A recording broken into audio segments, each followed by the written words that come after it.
Você já ouviu falar em filtro sensorial e qual a relação dessa função com o autismo? Eu vou te falar o que é filtro sensorial e vou te explicar a diferença dessa função no cérebro autista e no cérebro não autista. O filtro sensorial é a função cerebral responsável por filtrar o excesso de estímulos, de movimentos repetitivos, de ações repetitivas no nosso cérebro. Então, o que acontece? O cérebro autista, por ser diferente em função e estrutura de um cérebro não autista, ele não tem esse filtro. O cérebro autista, ele processa tudo de uma maneira completamente diferente. O que significa que o cérebro autista, ele processa muito mais coisas do que o cérebro de uma pessoa não autista. O processamento sensorial é muito maior. O sino de uma escola, o barulho de secador, o barulho do sino de uma igreja, e liquidificador, secador de cabelo, coisas que no nosso dia a dia a gente está acostumado desde sempre a escutar.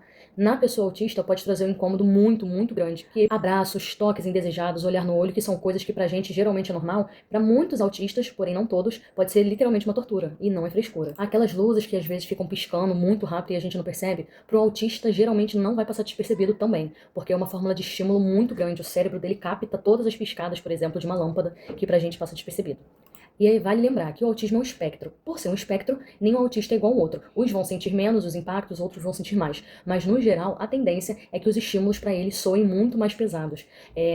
Kemi, mas por que acontece de uns autistas terem o que a gente chama de estereotipias, que são manias, são tiques, questões repetitivas? Ficar pulando, girando, batendo, apertando objeto, ou cheirando objeto, ou fazendo os flaps com as mãos. Porque alguns deles precisam de muitos estímulos em determinados momentos. As estereotipias servem basicamente para eles se acalmarem. Então, são estímulos que, para aquele autista, são excelentes para ele se regular. Mas, em compensação, outros estímulos serão péssimos para eles. Kemi, então como é que a gente lida com esse excesso de estímulo, com esse excesso de bombardeio sensorial? Em muitos casos, os autistas usam abafadores, que parecem ser com fones de ouvido, justamente pelo excesso de estímulos. Alguns usam roupas em tecidos muito específicos, outros não conseguem usar roupas com etiquetas, então a gente acaba cortando. O Theo, por exemplo, quando eu era mais novo, eu cortava as etiquetas das roupas deles para diminuir o desgaste que ele tinha. Conforme ele foi crescendo, hoje em dia ele já não se importa tanto. É muito raro ele reclamar de uma etiqueta, e quando ele reclama eu vou lá e tiro. Mas tem pessoas que vão viver a vida toda e não vão ter nenhum contato, nenhum tipo de contato com etiqueta de roupa. Nós precisamos ajudar eles a lidar com a previsibilidade e a rotina, porque vai diminuir as crises, o sobrecarga sensorial também, porque, por exemplo, se eu tô em casa com meu filho numa boa e de repente eu tenho que sair correndo para um médico sem avisar, ele vai chegar numa clínica, que é um ambiente diferente,